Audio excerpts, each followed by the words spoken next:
Bonjour à tous, bienvenue pour cette nouvelle journée de formation de l'Agence internationale de l'énergie dans le cadre de ce programme sur les statistiques et sur la modélisation énergétique.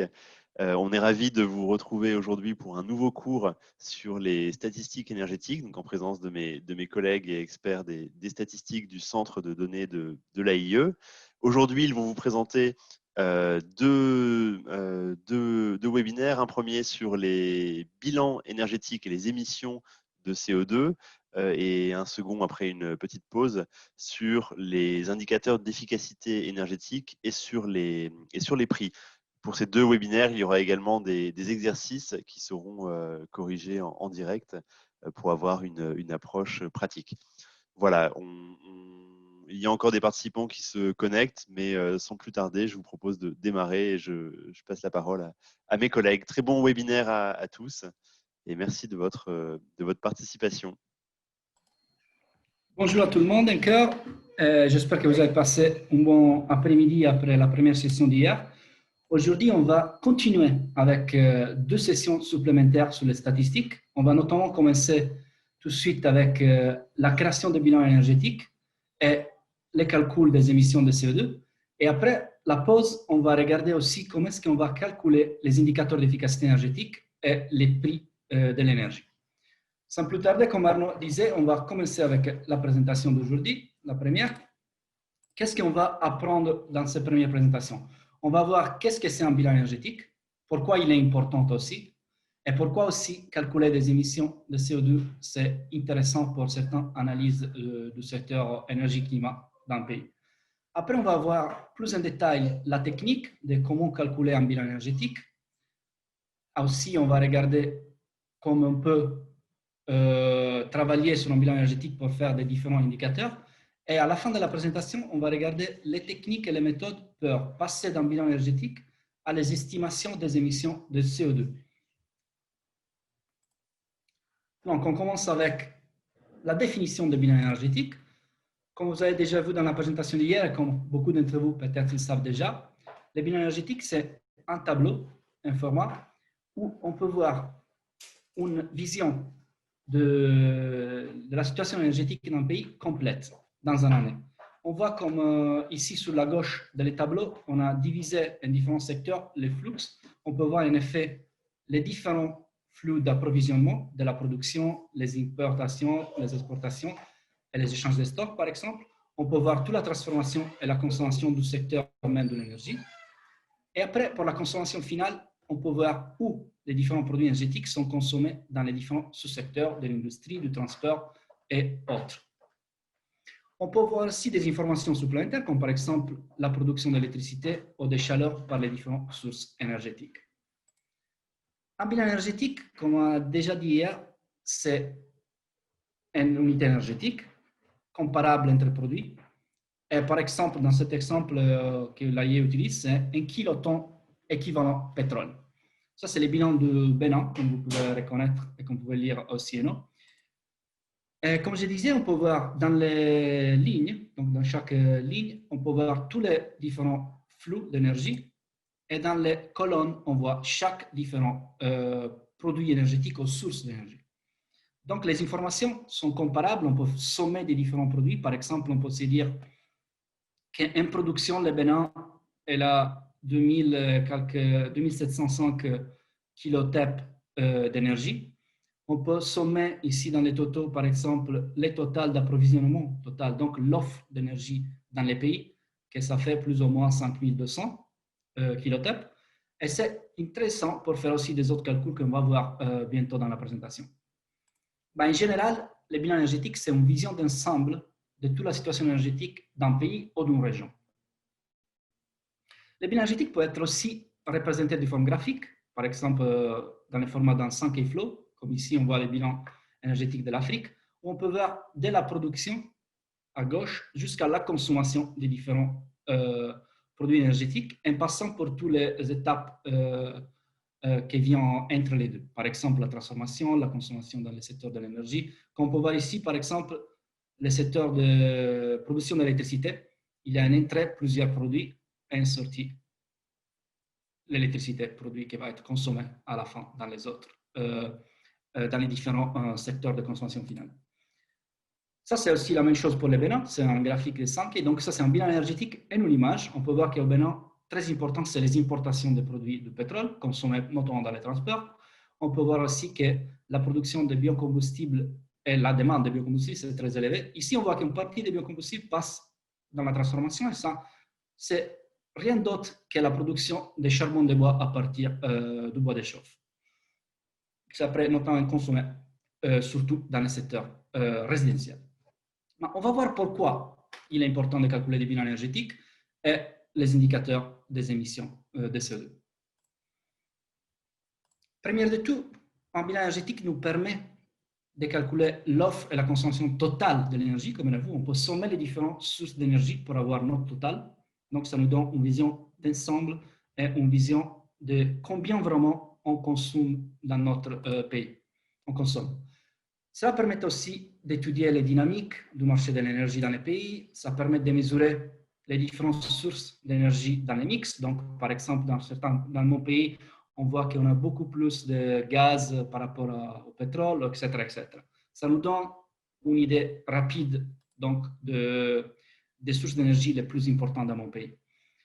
Ça représente aussi la consommation dans les différents secteurs d'activité. On peut voir, par exemple, où on consomme le plus, c'est quel secteur qui demande le plus d'énergie et quel type d'énergie il demande aussi. Ça permet aussi de calculer des indicateurs très importants comme l'intensité énergétique, la dépendance aux importations d'énergie, la consommation par habitant, etc., etc. On va voir un peu plus de cela bientôt. Ça permet aussi de contrôler la qualité des données, notamment en calculant l'efficacité des secteurs de transformation. On peut se rendre compte qu'il y a peut-être des erreurs dans les statistiques. Mais comment est-ce qu'on peut calculer des indicateurs à partir d'un bilan énergétique en utilisant aussi des indicateurs économiques comme la population ou le PIB? On peut calculer bien sûr la production d'énergie par rapport à l'approvisionnement total, et ça nous donne l'autosuffisance énergétique d'un pays. Donc, combien il produit par rapport à combien il consomme en total. On peut voir aussi, par exemple, l'offre totale en énergie divisée par la PIB, et ça, c'est l'intensité énergétique, parce que ça nous explique combien d'énergie est nécessaire pour produire une unité de produit intérieur brut. Et comme ça, on peut calculer pas mal d'autres indicateurs, comme par exemple la consommation par habitante, la consommation d'électricité par habitante, ou l'approvisionnement en pétrole par habitant aussi. Regardons un peu plus en détail l'indicateur d'intensité énergétique, que c'est l'indicateur ODD 7.3.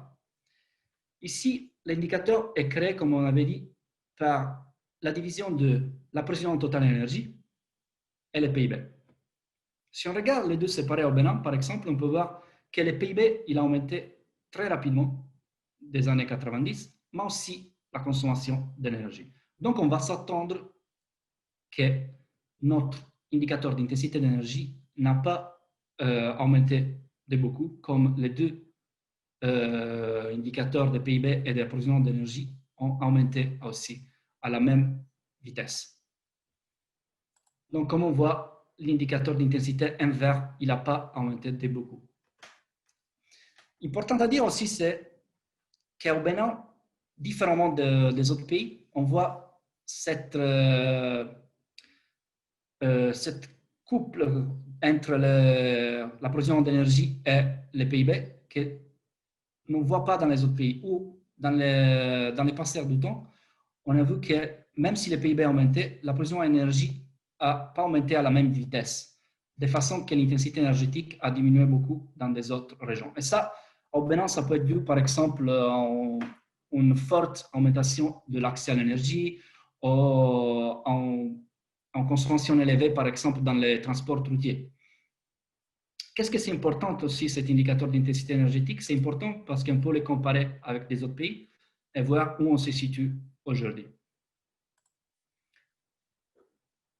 Mais important à se souvenir aussi que l'intensité énergétique de l'économie, calculée comme l'approvisionnement d'énergie divisé par le PIB, n'est-ce pas un indicateur d'efficacité énergétique? Ici, ça ne signifie pas si le Bénin a une intensité énergétique plus élevée que les autres pays, que le Bénin est moins efficace dans son utilisation de l'énergie. Pas du tout. C'est juste représente que l'économie du Bénin elle est plus intense.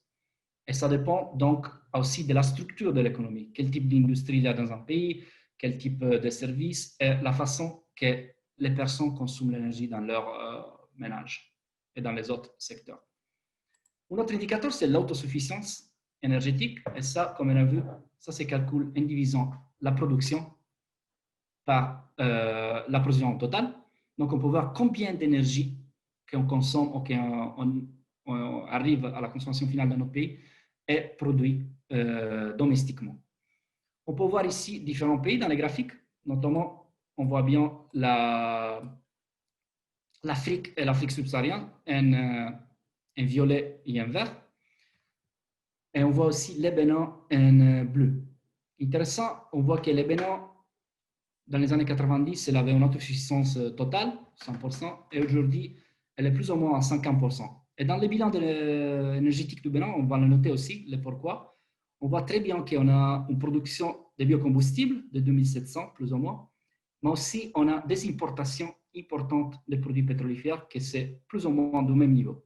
Donc, on a 50% de l'énergie totale consommée produit domestiquement et 50% qui c'est importé.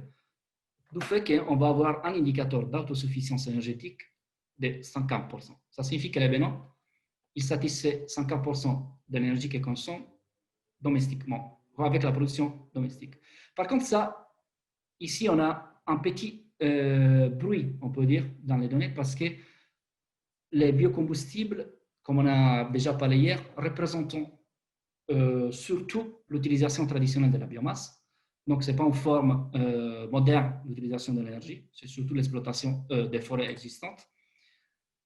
Donc, si on va élever ces parties-là dans notre autosuffisance pour voir comment les pays sont autosuffisants dans l'utilisation des produits énergétiques plus modernes, on voit que le Bénin, aujourd'hui, elle satisfait 0% de son consommation. En effet, si on élève les biocombustibles, le Bénin, il importe toute l'énergie qu'il consomme. Il importe de l'électricité, il importe des produits pétrolifères, il importe du charbon. Pardon. Et même si le Bénin produit un peu de son électricité, cette électricité est produite dans les pays surtout à partir des produits importés, comme notamment le pétrole. Et la partie en 2018 produite par des énergies renouvelables domestiques, comme le solaire, elle était relativement faible pour apparaître dans les bilans énergétiques avec ces unités.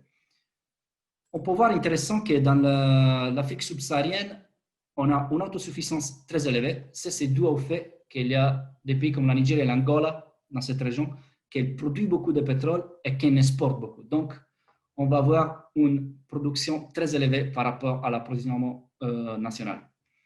C'est pour ça que l'indicateur est très élevé pour la région. On peut continuer et regarder un petit peu la consommation dans les résidentiels par habitant, combien une personne consomme et qu'est-ce qu'elle consomme dans chaque région au pays. On voit que dans les pays de l'OCDE, une personne dans son ménage ou dans sa maison, elle consomme beaucoup plus d'énergie que par exemple en Afrique subsaharienne. En effet, il consomme le double qu'une personne dans l'Afrique subsaharienne. Et si on prend en compte aussi que les énergies modernes, donc on élève les biocombustibles traditionnels utilisés par exemple en Afrique comme les bois et les charbons de bois qui nécessitent une utilisation d'énergie très élevée pour avoir un service relativement moins élevé, que c'est la cuisson notamment. On regarde tout de suite que les pays de l'OCDE consomment beaucoup plus d'énergie par habitant dans les ménages. Donc, une personne chez lui, dans les pays de l'OCDE, consomme presque une personne, en Afrique subsaharienne consomme 98% moins d'énergie moderne qu'une personne dans les pays de l'OCDE. Et ça revient à souligner les sujets d'accès à l'électricité, d'accès à la cuisson propre et à les autres produits, mais aussi des standards de vie comme une consommation plus élevée par rapport à l'utilisation des outils électroniques, par exemple, ou des outils ménagers. Si on regarde un peu les indicateurs d'émissions par les carburants fossiles, on peut voir dans le temps que dans les années 90, la partie de l'OCDE, ici en vert, elle était plus élevée que la moitié. Donc, on avait 56% des émissions globales qui venaient des pays de l'OCDE en l'année 2000. 20 ans d'après, aujourd'hui, on voit que la figure a changé beaucoup.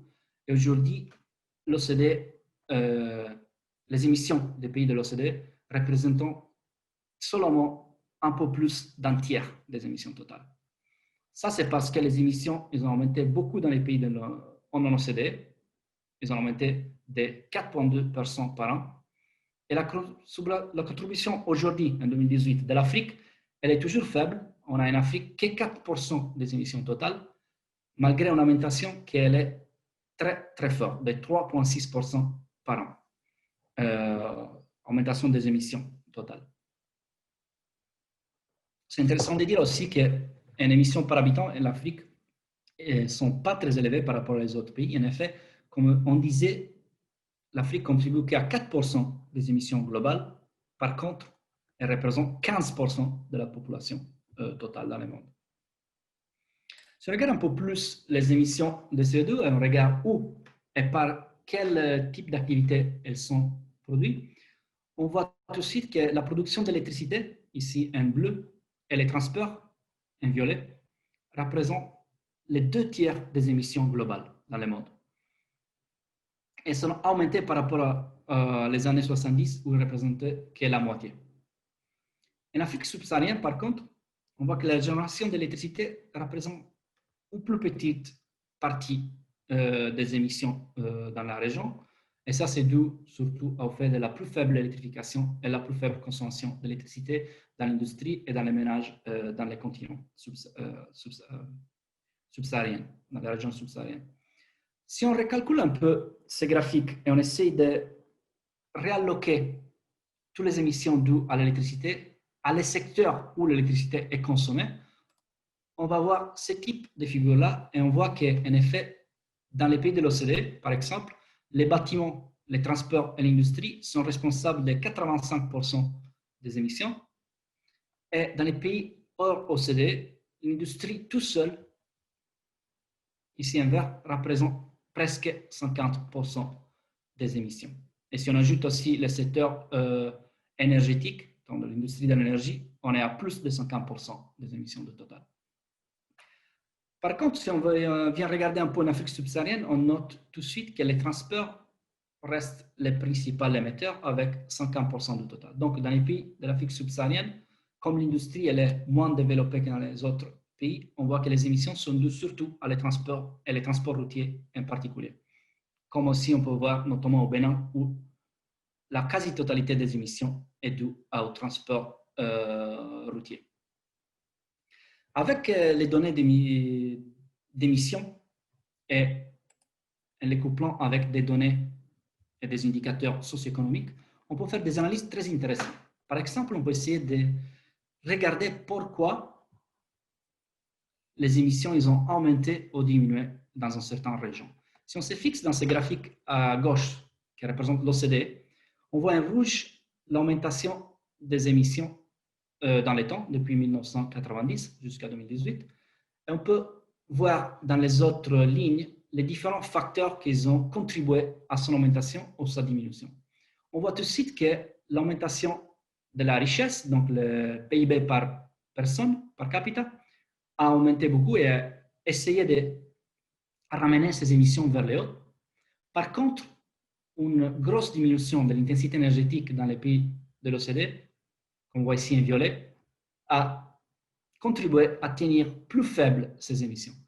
Et on voit qu'en effet, il y a un bilan entre l'augmentation de la richesse, l'augmentation de la population, et de l'autre côté, qui vont diminuer ces émissions, il y a eu l'effet de l'intensité énergétique et de l'intensité carbone. Ça, en bleu, l'intensité carbone, ça signifie les différents mix d'énergie utilisés. Donc, si ça diminue, ça signifie qu'on commence à utiliser des énergies moins carbonées. Donc, par exemple, l'énergie renouvelable ou du gaz naturel par rapport au pétrole.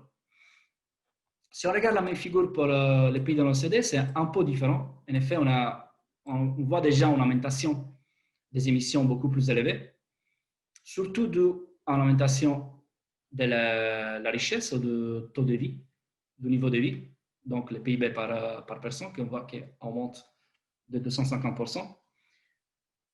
Par contre, ça, ces deux facteurs de population et de PIB par capita qui ont augmenté beaucoup dans les pays de l'OCDE sont un peu tenus, contrôlés, on peut dire, par la réduction de l'intensité énergétique. Donc, la consommation d'énergie par unité de PIB. C'est intéressant de voir peut-être aussi la même chose par l'Afrique et le Bénin, par exemple. On peut voir qu'en Afrique, il y a aussi une augmentation très importante des émissions de CO2, notamment surtout d'eau, dans ces cas-là spécifiques de l'Afrique, on voit aussi un croissant niveau de vie, son PIB par capita. Ces émissions sont tenues plus faibles juste par une petite diminution, relativement petite, diminution de l'intensité énergétique dans la région. Comme on voit ici, ça diminue par rapport à les années 90.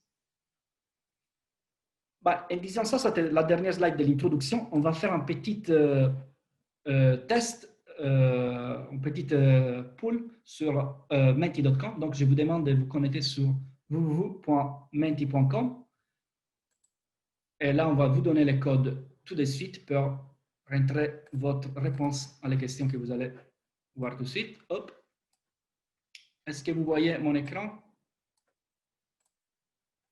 C'est OK, Nicolas? Il faut que tu appuies sur présenter. One, two, hop. Parfait. Merci. Donc, la première question, c'est sur l'écart statistique. Est-ce que c'est possible d'avoir un écart statistique égal à 0 dans un tableau statistique? Un tableau statistique, c'est les tableaux où on a les unités d'énergie, des unités physiques. Donc, par exemple, des tonnes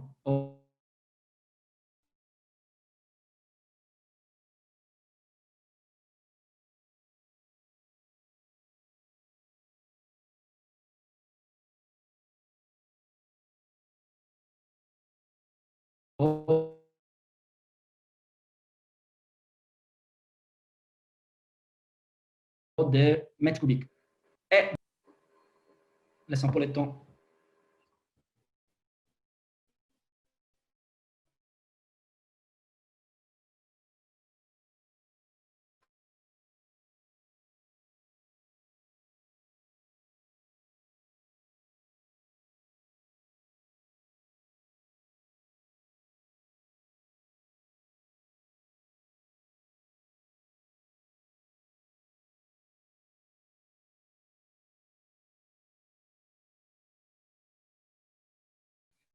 Les pouvoirs calorifiques. Donc, si les pouvoirs calorifiques ne sont pas parfaits, et c'est toujours le cas, ne sont pas représentatifs parfaits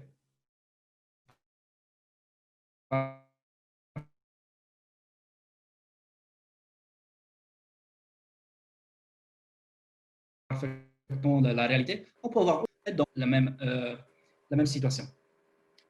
On va voir une deuxième question maintenant. Si dans un bilan énergétique, vous voyez un chiffre positif dans un secteur de la transformation, est-ce ça possible? Par exemple, dans le secteur de la production d'électricité et dans les totales, que ça représente la somme de toutes les sources d'énergie qui sont reportées dans cette ligne de transformation, on a un chiffre positif. Est-ce que c'est possible? Il y a trois options ici pour répondre. Oui, cela signifie que l'efficacité des transformations est très élevée. Non, les totaux dans la transformation sont toujours égaux à 0, les entrées sont égales aux sorties. Et 3, c'est non, les totales est toujours négatif car les rendements des transformations sont toujours inférieurs à 100%.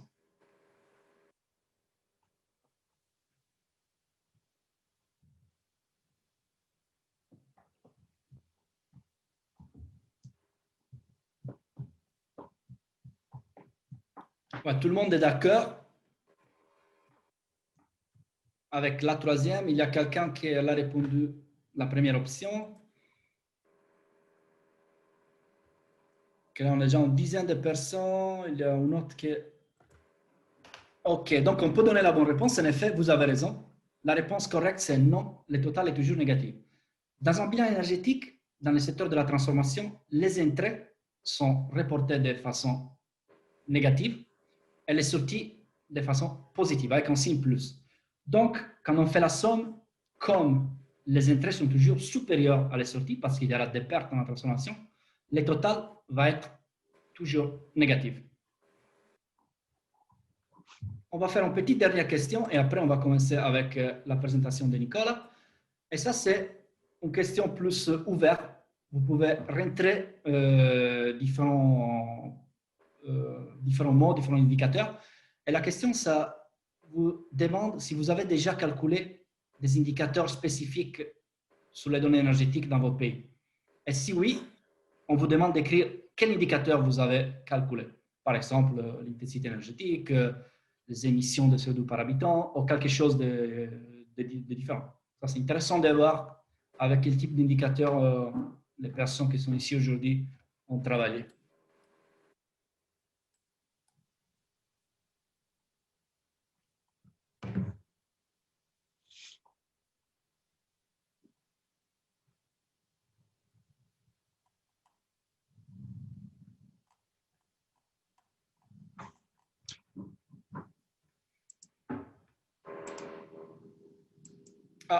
Ah, Pas calculé, première réponse. On attend encore 3 minutes. Ah, 2, ils ont dit non. apparemment. Oui, et si oui, importation Ah, voilà. d'électricité. Ça, c'est parfait. En effet, importation d'électricité, c'est un indicateur important pour les Bénin, pour l'autosuffisance électrique, les émissions de CO2, la perte des énergies renouvelables. Ah.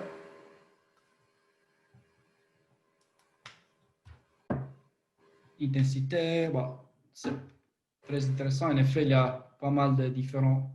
Si on regroupe l'intensité énergétique, je pense que ce serait plus grand parce que je ne vois déjà 3. Juste qu'ils ne sont pas écrits de la même façon, donc ils ne se regroupent pas ensemble dans l'indicateur ODD, de développement durable. Bon, très intéressant. Donc, vous savez très bien qu'avoir des bilans énergétiques de qualité et aussi l'accès à des autres indicateurs socio-économiques, c'est très important pour calculer ce type d'indicateurs. Mais perdons pas plus de temps et je laisse Nicolas continuer la présentation pour parler des techniques de production des bilans énergétiques. Je vous demande juste un instant.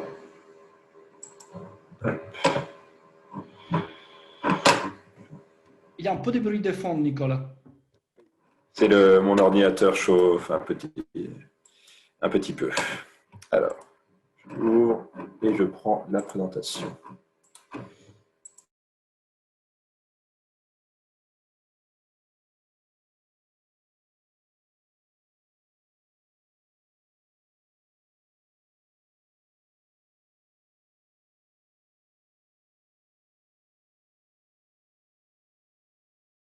Émission de CO2.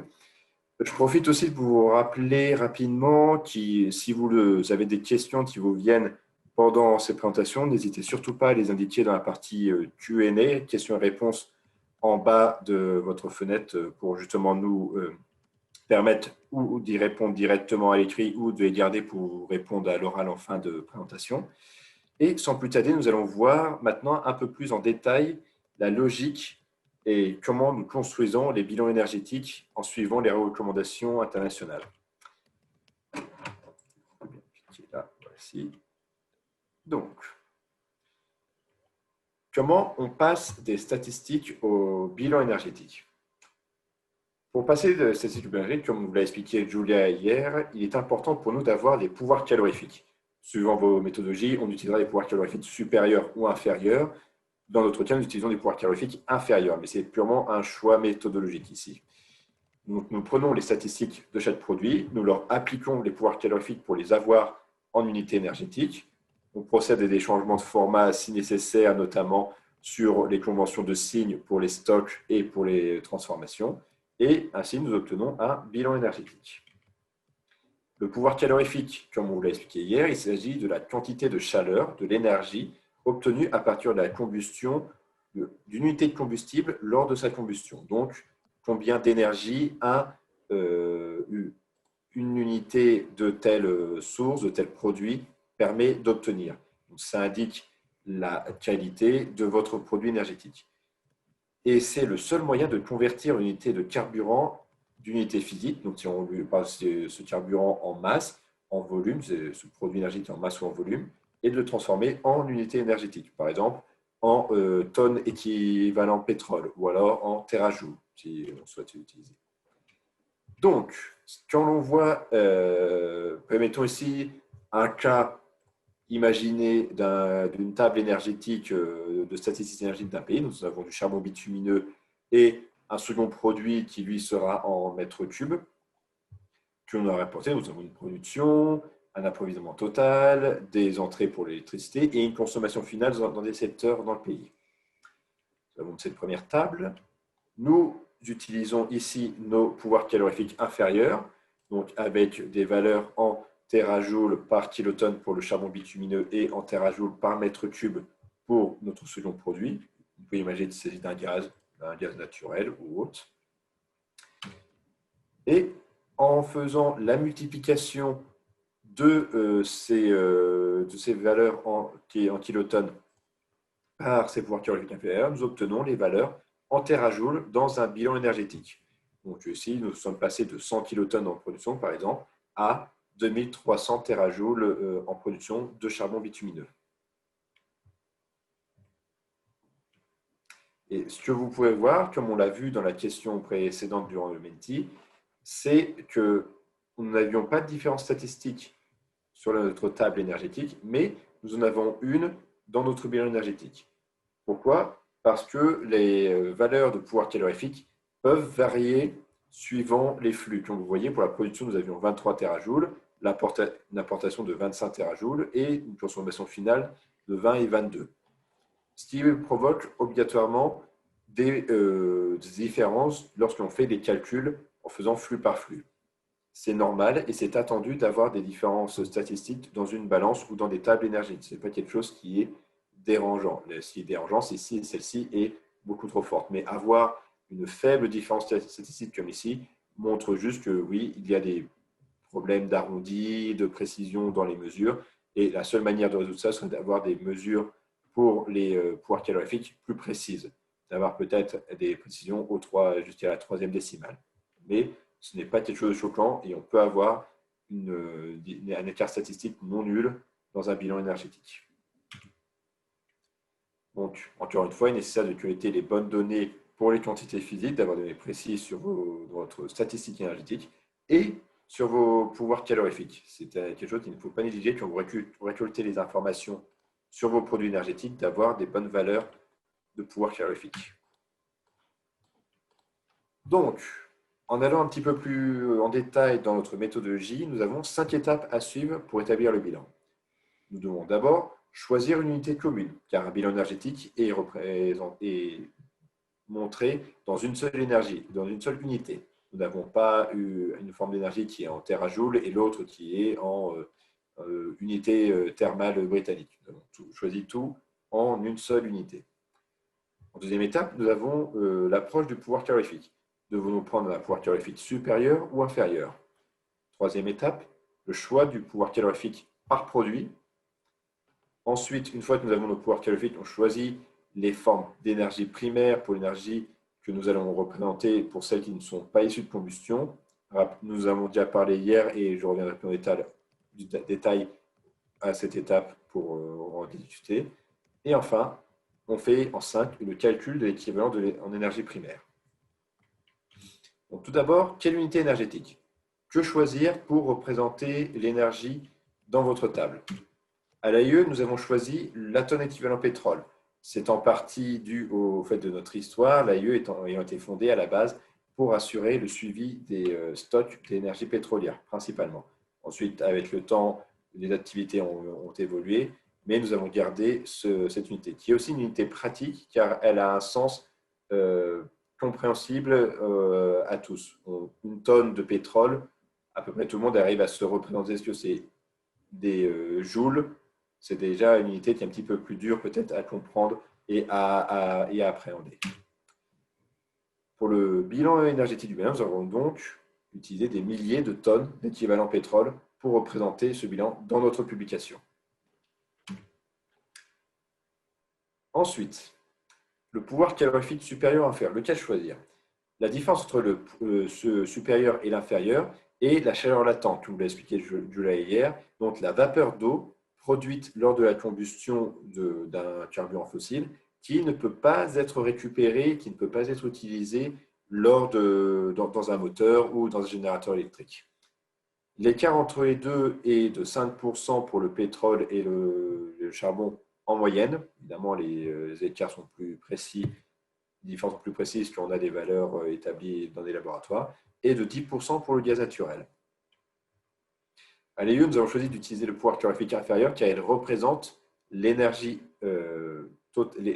réelle consommée et utilisée dans cette transformation, dans cette action énergétique. Pour le charbon et le gaz naturel, et pour les autres produits pétroliers, il nous faut ensuite choisir quel pouvoir calorifique utiliser. Il faut retenir que les pouvoirs calorifiques varient au cours du temps, potentiellement. Mettons sur un champ gazier ou pétrolier, les pouvoirs calorifiques des produits issus de ces champs vont varier au cours du temps. La qualité ne sera pas la même. Les méthodes d'extraction vont peut-être évoluer et permettre d'avoir des produits plus propres, plus purs. C'est tout à fait possible. Les pouvoirs vont évidemment changer entre produits eux-mêmes. Le charbon et le pétrole n'ont pas les mêmes produits pétroliers, mais évidemment entre un gaz naturel d'un champ A et d'un champ B n'auront pas les mêmes produits. D'un pays à l'autre, bien évidemment, c'est encore une fois, tout dépend de la source et de la manière de traiter les produits et de les conserver aussi. Et enfin, d'un flux à l'autre.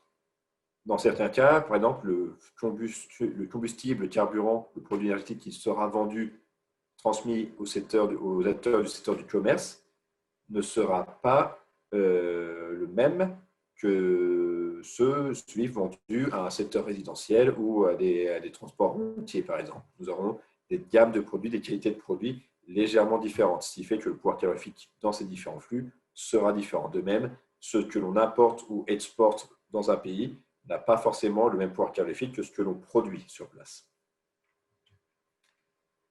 Donc, rappelez-vous, hier, nous avions une discussion justement sur les énergies nucléaires, hydrauliques, géothermales, etc. Toutes ces énergies non combustibles et avec une unité thermale première. Une unité, en fait, nous avions l'énergie primaire produite par ces unités était justement une quantité de chaleur. Donc, lorsqu'on a des combustibles qui sont brûlés dans une centrale thermique, les données sont plus faciles. L'entrée du combustible pour la transformation est mesurable. Ce sont les valeurs négatives, par exemple, sous oil products. Donc, sous les produits pétroliers, nous avons une quantité entrante dans une centrale électrique de 1008 kilotonnes de pétrole équivalent. Pour les énergies solaires et l'énergie géothermique, la sortie est claire. Nous avons l'électricité ou la chaleur qui est amenée. Et pour définir l'entrée, là, nous avons des difficultés car ces valeurs vont fortement varier. Donc, il est nécessaire de définir la forme d'énergie primaire à considérer pour approvisionner les sources d'énergie dont on parle. Dans le cas du solaire thermique, de la géothermie et du nucléaire, on se focalise sur la chaleur produite dans ces unités. Donc, le solaire thermique, la chaleur produite dans les panneaux solaires thermiques. Pour la géothermie, la chaleur issue du réseau d'eau remontant des entrailles de la Terre. Pour le nucléaire, la chaleur produite par le réacteur nucléaire lui-même. Et en énergie primaire, pour l'hydroélectricité, le solaire photovoltaïque, l'éolien et les marées motrices, nous nous focaliserons sur l'électricité en sortie de ces turbines. Donc, en sortie de la turbine électrique, en sortie du panneau photovoltaïque, etc. Il s'agit, on se focalise sur la première forme d'énergie produite pour laquelle plusieurs utilisations sont possibles. C'est comme vous l'avez expliqué hier, avoir dans une table énergétique l'énergie potentielle de la masse d'eau, de la hauteur d'eau derrière un barrage hydraulique n'est pas très intéressante et ne permettra pas d'avoir plus d'informations sur l'énergie consommée ou produite dans le pays. De même, le rayonnement sur un panneau photovoltaïque ou un panneau thermique du soleil ne sera pas une donnée facile à obtenir. Donc, une fois que nous avons décidé quelle forme d'énergie primaire nous allions utiliser, il nous faut tout de même les calculer. Donc, pour calculer ces méthodes, cet équivalent d'énergie primaire pour les sources non combustibles, nous comparons nous utilisons la méthode de contenu en énergie physique. Donc, en entrée, nous avons le contenu d'énergie physique de la source primaire d'énergie et nous y appliquons un taux d'efficacité pour la transformation. Donc, nous appliquons une efficacité de 10% pour l'énergie géothermique, pour l'électricité, 50% pour la chaleur, 33% pour le nucléaire, c'est-à-dire que nous avons la chaleur produite par le réacteur nucléaire et nous estimons que cette chaleur est transformée à 33% en électricité par la suite. De même, pour la chaleur issue de la géothermie, nous avons 10% de cette chaleur issue de la géothermie qui sera transformée en électricité. Dans le cas des énergies hydrauliques, éoliennes et solaires photovoltaïques, on considère que cette transformation se fait à 100%, car l'énergie primaire choisie était déjà une énergie électrique.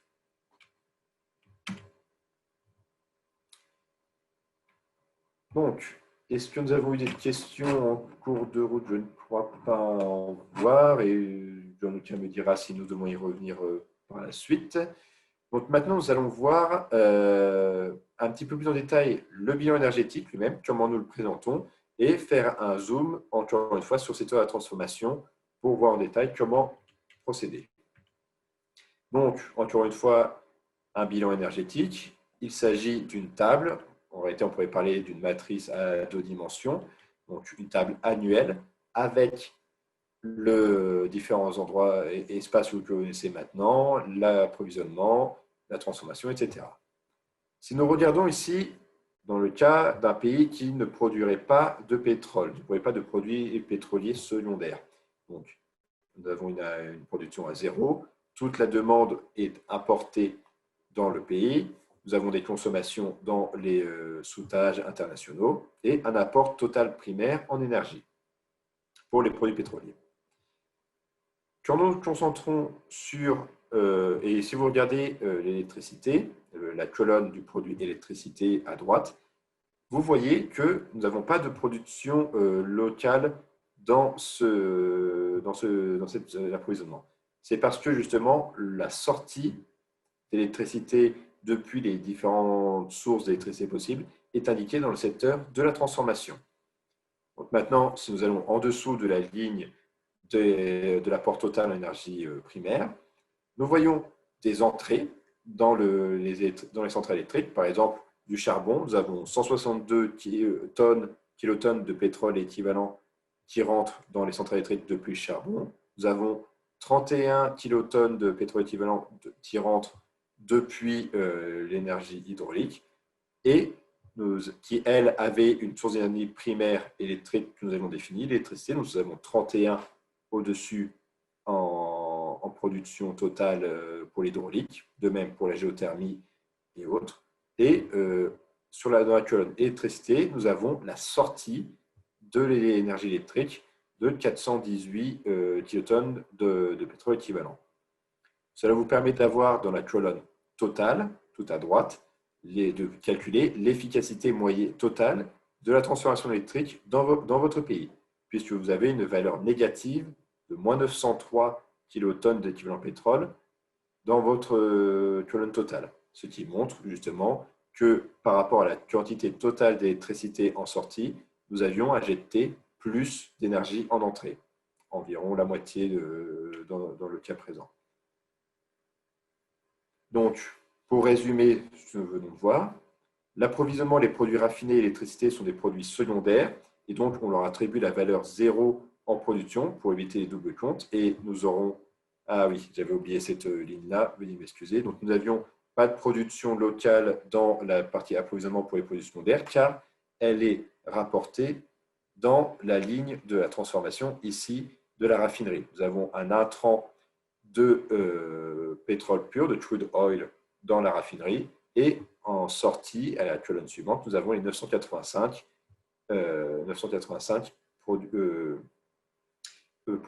kilotonnes d'équivalent pétrole de produits pétroliers issus des raffineries. Encore une fois, comme pour le secteur de l'électricité, nous avons une entrée en valeur négative dans la bilan énergétique et une sortie en valeur positive dans les produits correspondants. Et comme on dit, l'écart entre cette entrée négative et cette sortie positive sera en toute logique négatif, ce qui représentera les pertes dues aux transformations qui apparaissent dans la colonne totale. Donc, souvenez-vous que quand l'on parle dans le bilan de TPES ou ATEP, apport total énergie primaire, il s'agit de l'approvisionnement en énergie primaire, comme je le dis. Donc, on se focalise sur les formes primaires d'énergie telles que nous avons définies dans notre méthodologie. Donc, en conclusion, avant de partir, nous aventurer sur les émissions de gaz à effet de serre. Les bilans énergétiques et de bons bilans énergétiques sont des sources compactes d'informations énergétiques qui sont utiles, donc qui vous permettent rapidement de décerner des informations sur le pays étudié. Ils requièrent des statistiques énergétiques de bonne qualité, donc à la fois sur les données et sur le pouvoir calorifique. Ils permettent de vérifier efficacement les statistiques que vous avez récoltées en utilisant des taux d'efficacité, en établissant des indicateurs généraux sur votre bilan énergétique. Et ils sont à la base pour la suite de notre travail, et c'est pour ça que nous avons insisté dessus, sur la comptabilité, sur les estimations des émissions de CO2, sur les projections, la modélisation, les indicateurs énergétiques et beaucoup d'autres choses. Donc, maintenant, nous allons passer à comment nous calculons les émissions de CO2 à partir de nos bilans énergétiques. Donc, nous avons à nouveau un petit menti à vous proposer. Gianluca, avons-nous le temps? Oui, je pense. Alors, laissez-moi ouvrir et changer. Le code est le même normalement. Donc,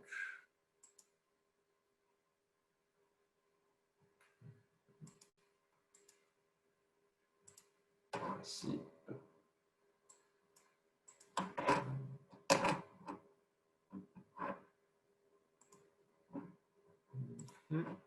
Et voici. Donc, si vous disposez d'un bilan énergétique calculé avec un niveau de granularité raisonnable, ce qui signifie que si vous avez justement assez d'informations dans votre bilan énergétique, pouvez-vous estimer les émissions de CO2 en provenant de la combustion de ces énergies? Le mot a été coupé, je pense, dans notre menti. Donc, pouvez-vous estimer les émissions de CO2 provenant de la combustion des carburants, de l'énergie fossile que vous avez dans ce bilan énergétique?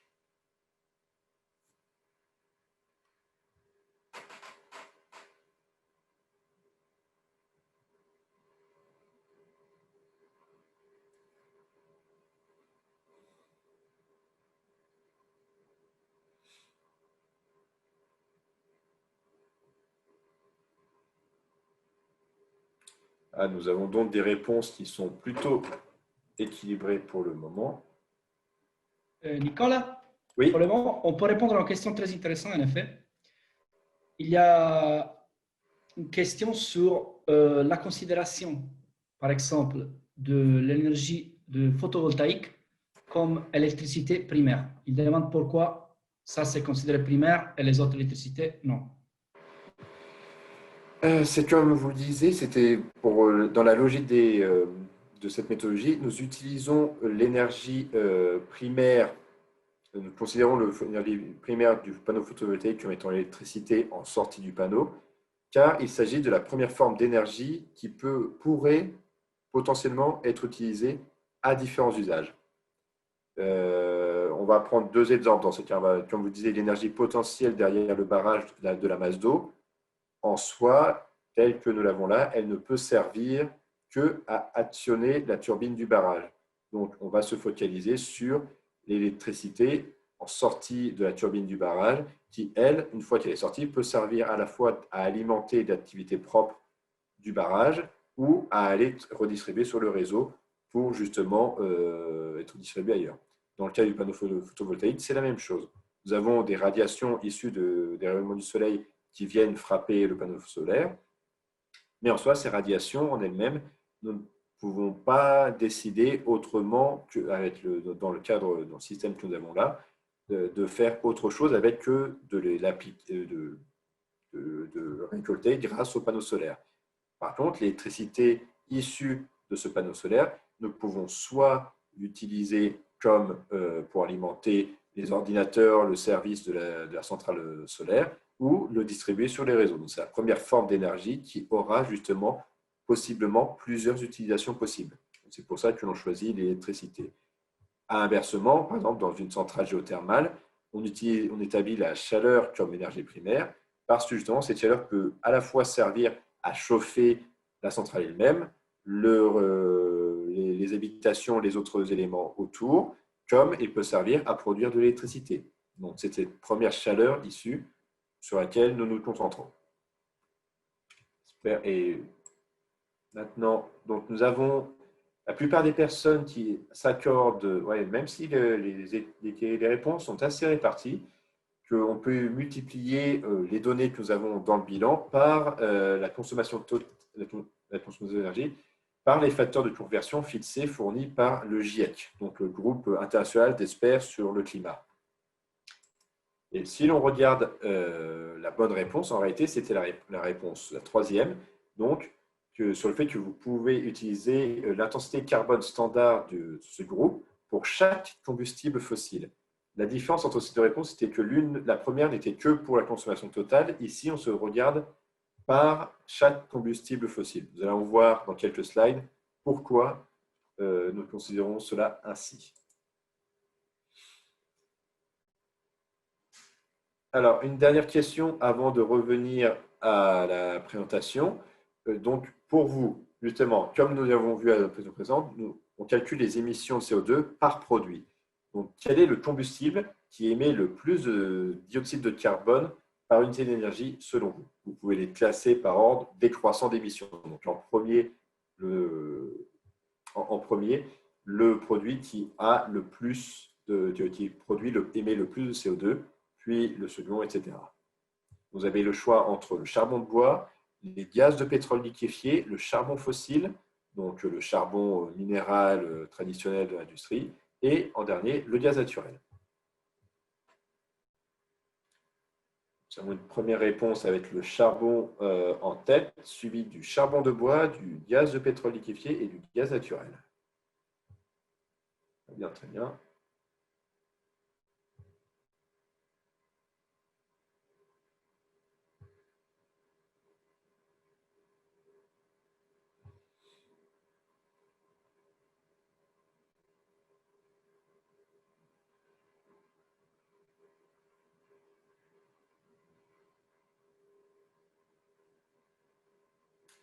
Nous avons les deux majeurs semblent tout de même être bien désignés et le combat se déroule ensuite entre le gaz de pétrole liquéfié et le gaz naturel.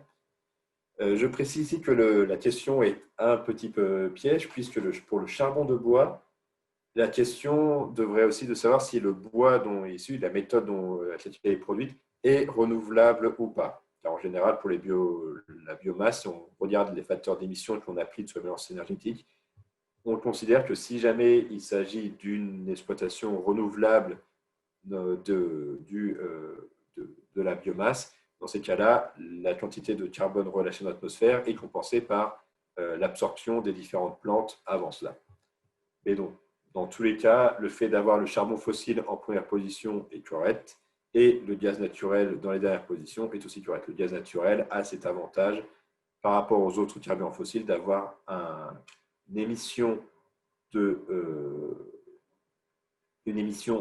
dioxyde de carbone moindre. Nous allons maintenant revenir à la présentation. Et voici. Donc,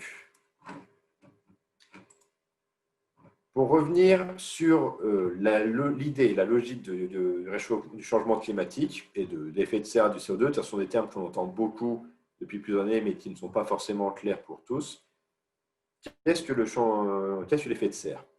L'effet de serre part à la base des rayonnements émis par le Soleil qui viennent frapper la planète. La moitié de ces rayonnements solaires est absorbée par la surface de la planète et la réchauffe. Nous avons ce choc direct du rayonnement sur la surface de la planète qui la réchauffe. Une partie de ces rayonnements est en arrivée, que vous voyez ici en jaune sur le schéma, est réfléchie, soit par l'atmosphère elle-même, soit par la surface de la planète. Et nous avons donc ce premier rayonnement total qui réchauffe la planète. Des émissions infrarouges, suite à ce réchauffement, sont émises par la planète. Donc, ce sont les traits rouges sur ce schéma. Ces rayonnements infrarouges vont être émis vers l'espace et une partie de ces rayonnements va être réfléchie et repartir vers la surface de la planète, soit par la couverture nuageuse et par les autres gaz à effet de serre. Rappelez-vous que l'eau est également considérée comme un gaz à effet de serre naturel, mais un gaz à effet de serre tout de même. Donc, cet effet de serre, justement, cet effet de réchauffement de l'air au sein de l'atmosphère de la planète, vient justement de ce rayonnement infrarouge qui est réfléchi au lieu de partir vers l'espace, qui réfléchit et reste dans l'atmosphère pour la réchauffer et qui participe au réchauffement de la surface et de l'atmosphère basse de la Terre.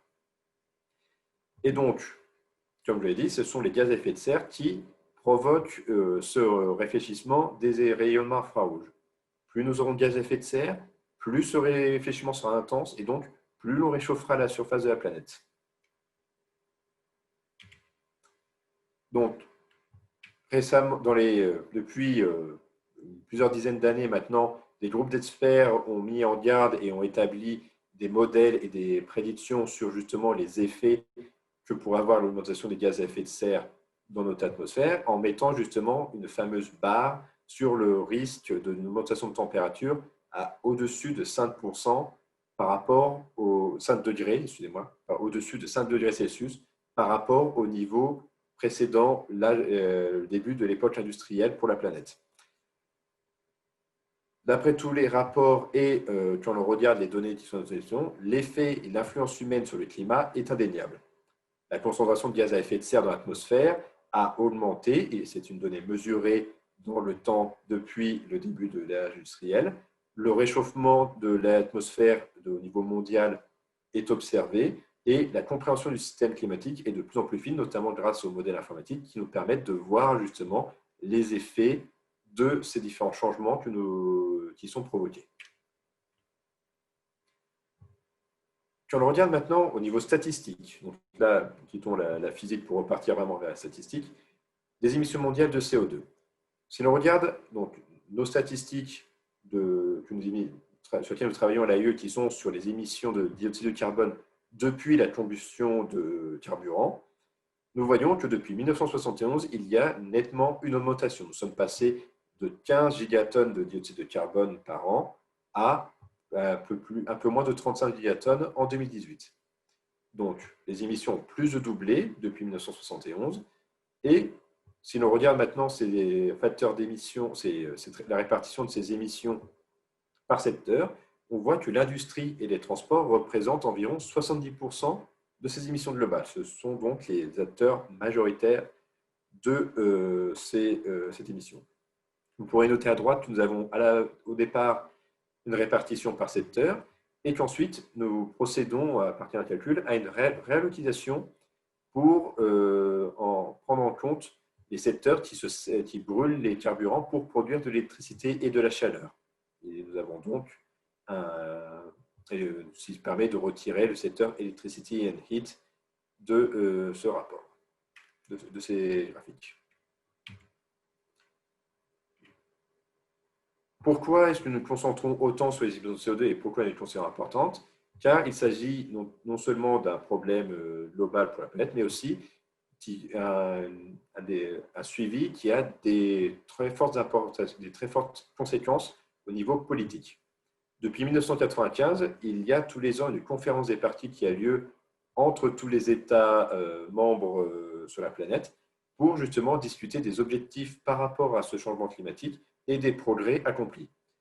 Et il y a 5 ans, durant la COP21 à Paris, les pays se sont entendus justement sur un nouvel accord mondial sur le changement climatique, en établissant un objectif de limiter l'augmentation moyenne de température sur la planète à moins de 2%, avec un effort, une vraie cible à 1,5 degré Celsius. Les objectifs initiaux pour chaque pays, donc pour les horizons 2020-2025, ont été soumis par les pays eux-mêmes. Il s'agit des contributions déterminées au niveau national ou NDC. En 2016, le 4 novembre, l'accord de Paris est entré en action et tous les pays, à partir de là, se sont mis en marche pour justement atteindre ces objectifs.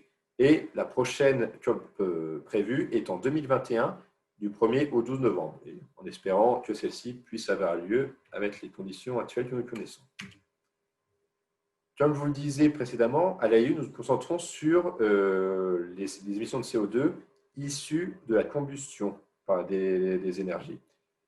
Si on regarde les recommandations des groupes internationaux sur le climat pour l'inventaire des gaz à effet de serre, nous voyons qu'il y a différentes catégories sur lesquelles ils se concentrent. Donc, tout d'abord, l'énergie.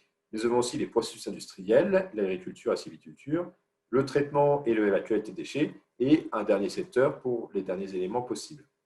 Nous, à l'AIU, nous nous concentrons sur l'onglet énergie et plus précisément sur l'activité de combustion des carburants. Donc, c'est sur là que nous allons nous concentrer aujourd'hui. Retenez qu'il y a d'autres éléments, comme par exemple les émissions fugitives depuis les carburants. Rappelez-vous, j'en ai parlé hier sur le gaz naturel. Nous avons les parties de gaz torchées ou fuitées ou réémises dans l'atmosphère, qui sont du méthane, donc un autre gaz à effet de serre, plus intense que le dioxyde de carbone, mais qui a un effet aussi important qu'il faut suivre. Nous avons aussi dans l'énergie, enfin, les transports et les stockages des dioxydes qui aident justement à la limitation des gaz à effet de serre dans l'atmosphère normalement. Nous nous concentrons à l'AIE sur cette partie, donc sur les combustions des carburants, mais elle représente une part non négligeable puisque c'est plus des 2/3 des émissions totales de gaz à effet de serre qui est représentée dans ce seul onglet. Il s'agit d'un bon indicateur sur justement l'évolution mondiale des gaz à effet de serre sur la planète. Comment faisons-nous ? En réalité, c'est assez simple. Donc, nous partons, comme nous l'avons vu, des statistiques énergétiques en unité physique. En utilisant les pouvoirs calorifiques inférieurs, nous obtenons des balances énergétiques en suivant les recommandations internationales. Et enfin, pour obtenir les émissions de CO2 par combustion, en suivant les recommandations des groupes du panel international des experts sur le changement climatique, nous appliquons à chacun des produits un facteur d'émission. Donc, ce facteur d'émission par produit permettra d'estimer, à partir de la balance énergétique, combien de tonnes de CO2 ont été émises dans l'atmosphère lors de la combustion de ces produits. Donc, cette méthodologie est ce qu'on appelle le tier 1, tier 1. Donc, c'est la méthodologie la plus basique, entre guillemets, qui permet d'avoir l'utilisation des données de consommation de carburant depuis nos balances, donc en utilisant ces données sur l'activité dans les pays disponibles, d'avoir rapidement des émissions de CO2. Ce calcul se base sur le principe de conservation du carbone, c'est-à-dire que tout le carbone contenu dans le carburant est brûlé, est oxydé lors de la combustion et réémis dans l'atmosphère. Donc, en réalité, ce calcul se base sur nous avons un tel produit énergétique qui contient tant de CO2 et ce CO2 sera relâché dans l'atmosphère au cours de sa combustion. Donc, le calcul des émissions de CO2 nationales suit la formule suivante. On multiplie les facteurs d'émission fournis par le panel, donc qui s'exprime en kilogrammes de CO2 par unité d'énergie brûlée, par la quantité de carburant consommé en unité d'énergie. Et on somme l'ensemble de tous ces calculs par type de carburant. Donc, on se focalise ici sur les zones, sur les secteurs où les combustions ont lieu. Donc, ce sont pour les secteurs de la consommation finale, pour les entrées, pour les productions d'électricité et de chaleur, et pour la consommation propre des industries de l'énergie, et également pour les raffineries, les générateurs d'électricité, etc.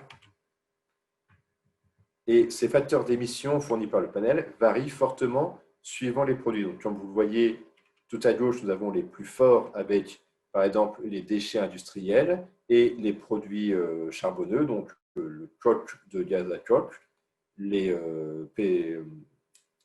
tourbe et la lignite, ce genre de choses, ce genre de produits. Et tout à droite, si l'on regarde les produits qui ont les plus faibles les facteurs d'émission, nous avons par exemple le gaz naturel et certains gaz secondaires issus des procédés de transformation du charbon.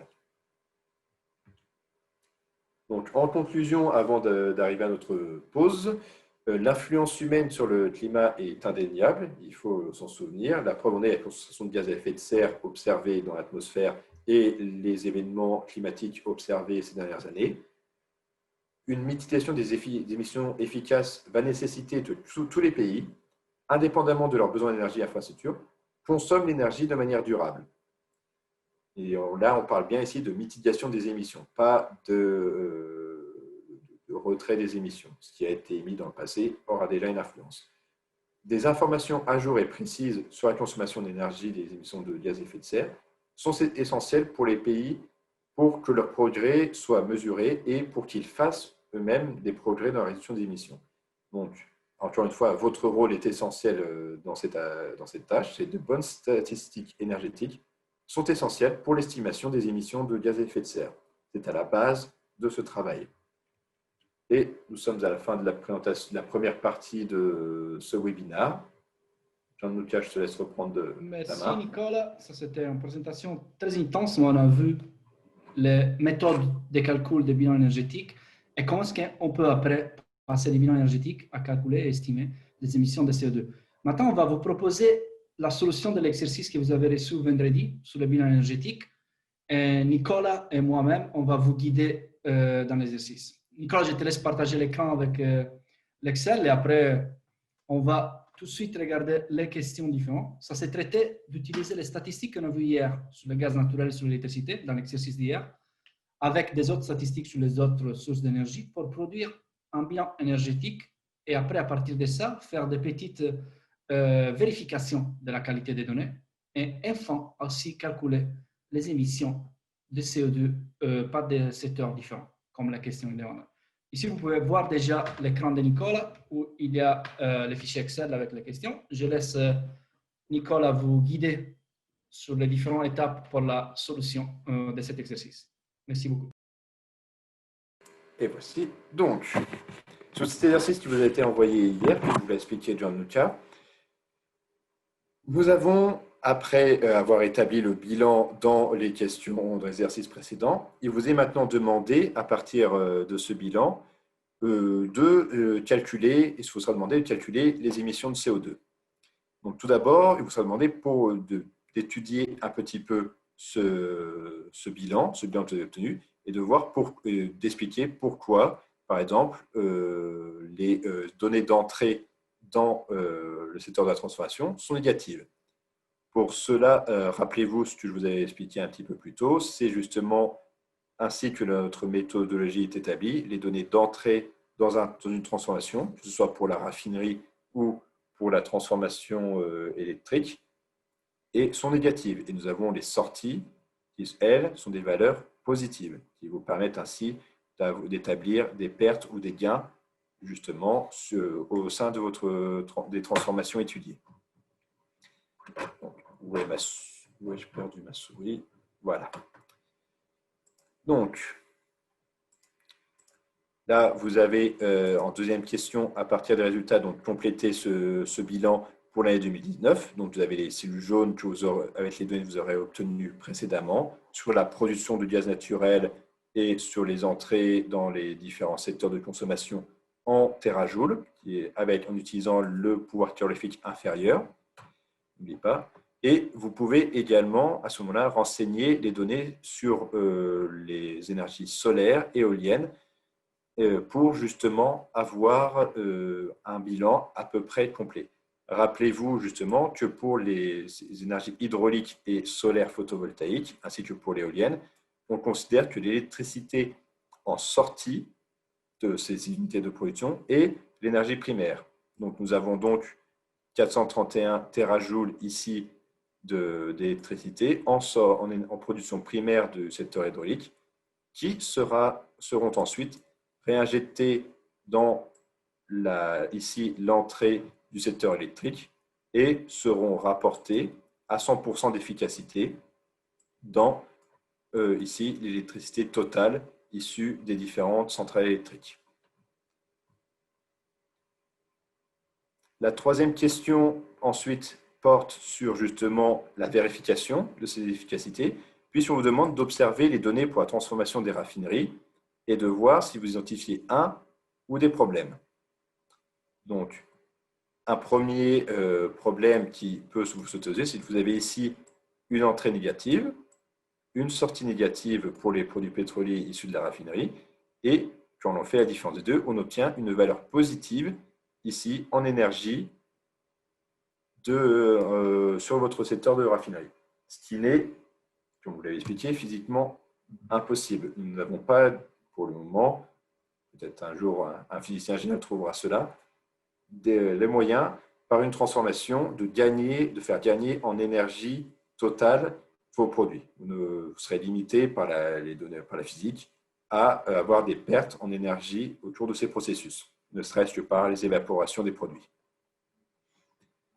Donc, vous pouvez, à partir de là, calculer justement une efficacité du raffinage en faisant la division de votre sortie, de votre donnée en sortie par vos données d'entrée. Quand vous êtes en unité énergétique, ce calcul est possible.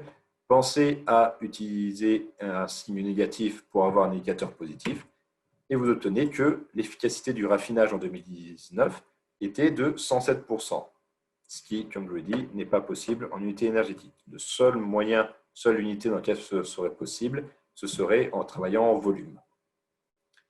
Enfin, dernière question, nous avons ici le calcul des émissions de CO2, donc dans la deuxième table un petit peu plus bas.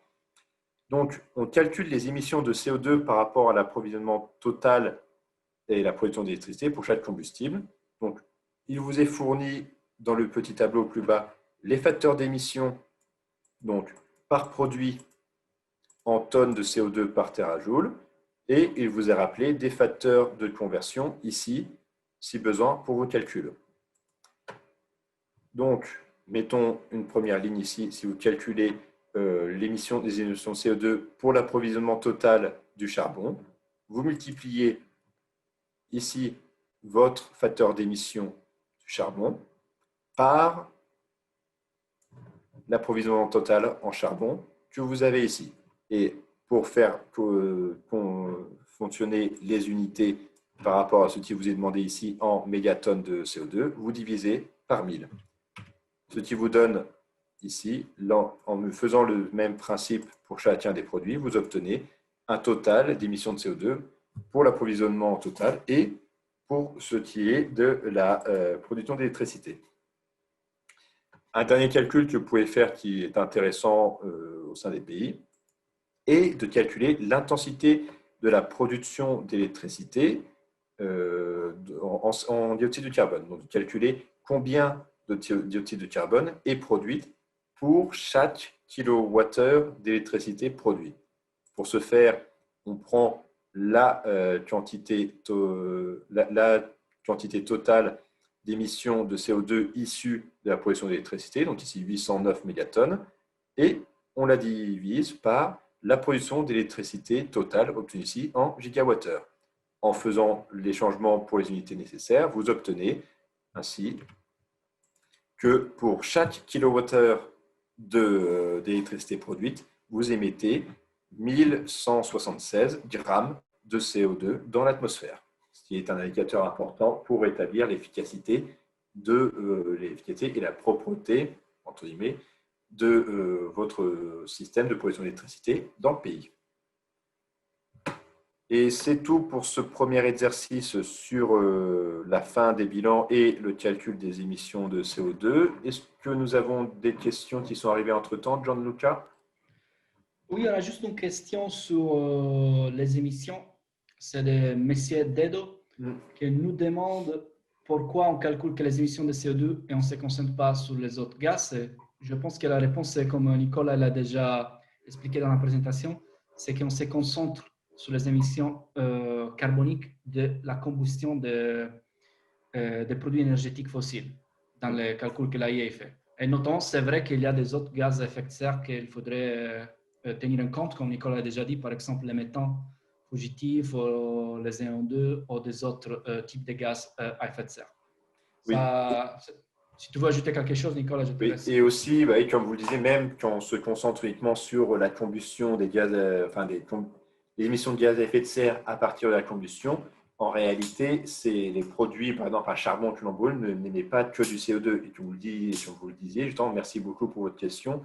Nous avons d'autres produits dedans. Et c'est pour cela que nous utilisons la méthode dont je vous ai parlé, mais je n'ai pas été assez précis, je pense, sur l'équivalent de CO2. C'est-à-dire que même pour ces autres gaz présents, ces autres produits émis, en fait, le facteur d'émission fourni par le panel d'experts prend en compte et fait un équivalent de CO2. Mettons, si on avait dans ce carbone, dans ce charbon, un autre méthane qui est émis en même temps. Là, je dis vraiment un exemple juste pour donner.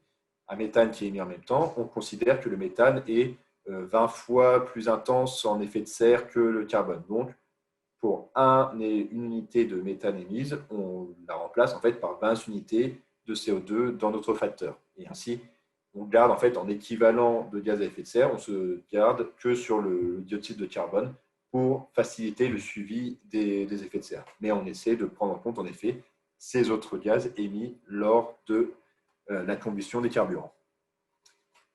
Alors, je vois Salim qui nous a posé une question. Émission totale. Est-ce bien la moyenne de émission totale de production d'électricité? Alors, 815. Ce n'est pas la 815, ce n'est pas les émissions totales, c'est l'intensité de dioxyde de carbone pour la production d'électricité. Les émissions totales pour la production d'électricité dans l'exercice est 1164. En effet, oui, elle disait Non si pas la on... moyenne, mais la somme des autres émissions depuis chaque produit. Oui, c'est divisé par la production totale d'électricité. Oui. Donc, on voit, oui, c'est les émissions pour produire l'électricité qui viennent que de la production d'électricité par des combustibles fossiles, mais on a dans les pays une production d'électricité par rapport à des sources qui ne sont pas carbonées, comme l'hydroélectricité, les solaires. Et donc, ça va être différent, en effet, de la moyenne de ces deux valeurs-là. Ça va être plus faible parce qu'il y a une partie décarbonée. Et pour l'autre question donc de Elisabeth, merci. Normalement, voilà, vous avez ces valeurs de production d'électricité, donc pour l'hydraulique, le solaire, qui proviennent dans votre exercice 1, cette table ici. Vous avez justement la production dans le temps, notamment pour l'année 2019, où vous aurez les productions donc d'électricité à partir du charbon et du gaz naturel, mais également de l'hydraulique, de l'éolien et du solaire photovoltaïque. Et On n'a pas d'autres questions pour le moment. Je pense qu'on peut passer à la pause. oui, On se on va revoit. faire une petite pause, peut-être pas trop longue, comme ça on n'accumule pas trop de retard. Et On peut répondre à la question de Salim, mais après on se revoit à 10h30 pour alors, recouper. pourquoi prendre l'électricité primaire dans ce chiffre? Quelle est la raison? Salim, je pense que vous faites allusion donc à ce chiffre ici. Je ne suis pas sûr de comprendre votre question en fait.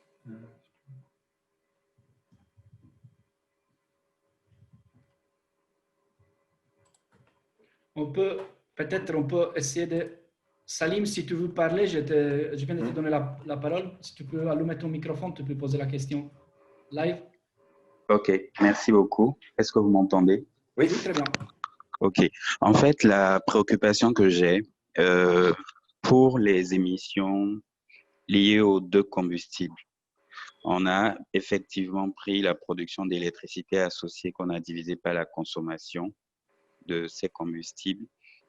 Mais pour le général, pourquoi vous avez fait intervenir la production des énergies primaires, c'est-à-dire les 120, voilà, 120, 11 et 10, alors qu'en fait, il n'y a pas de production associée, de consommation associée. Je ne sais pas si vous voyez un peu. Ah oui, oui, oui, oui. Oui, Voilà. d'accord, oui, dans cette ligne-là. Voilà. Oui, ça, c'est dû au fait qu'on voulait avoir, dans les pays en général, pour chaque kilowattheure d'électricité produite, c'est qu'à les émissions associées. Même s'il n'y a pas d'émissions par rapport à l'électricité, de l'hydroélectricité, les solaires photovoltaïques, mais en général, pour toute la production du pays, que c'est 1427 gigawattheures, on a une partie que c'est carboné et une partie que c'est pas carboné. Et en moyenne, les émissions totales qui viennent que de la partie fossile et carbonée sont pris en compte dans la partie émission, donc dans les numérateurs. Et après, quand on divise par le total, par contre, on va inclure toute la production pour nous donner une idée de chaque kilowattheure consommé dans les pays, combien de tonnes de CO2 va produire. D'accord, c'est compris. C'est bon. Merci Salim, c'était une question importante en effet pour faire comprendre un peu l'exercice. C'était expliqué rapidement parce qu'en effet, on n'a pas tout le temps qu'on pourrait avoir dans une formation en physique. Mais je pense pour le moment, on peut peut-être faire une petite pause de